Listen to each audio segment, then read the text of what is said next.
Hey everyone, happy Friday. It's the weekend. Hang out with me for a minute. I want to chat. So next week, Donald Trump takes office as the President of the United States. There are a lot of us that understand just how bad that is for this country and hell, the whole world. There are also a lot of folks out there that are 100% on board with Trump no matter what he does.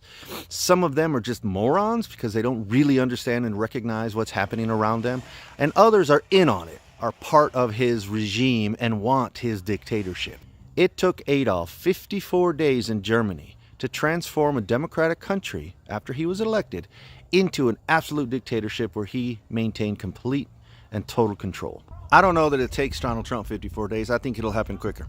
He seizes control of the military. He reduces or eliminates our free speech or the ability to communicate amongst each other. Social media platforms like TikTok, mainstream media, silencing dissenting voice. He does all those things. Same thing Adolf did back in the 30s.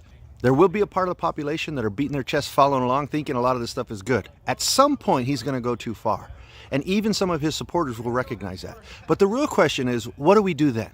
Will you have the fortitude to stand up and take action? This doesn't end peacefully.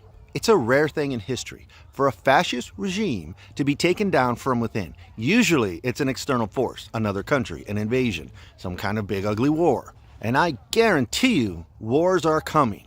Because Donald Trump will need wars to claim that ultimate power that he wants and to unite the people around him in defense of America. Don't be so arrogant to think that the United States is immune to what happened to Germany back in the 30s.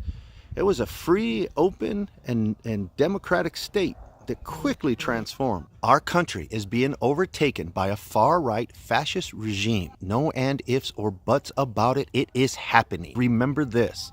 70% of American citizens that are eligible to vote did not vote for Donald Trump. He barely won this election.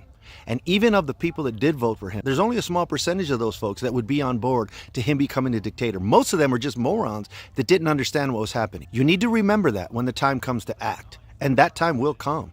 Pay attention, watch things as they unfold. He will go too far.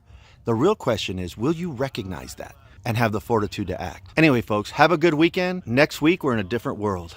I'll see you on the other side.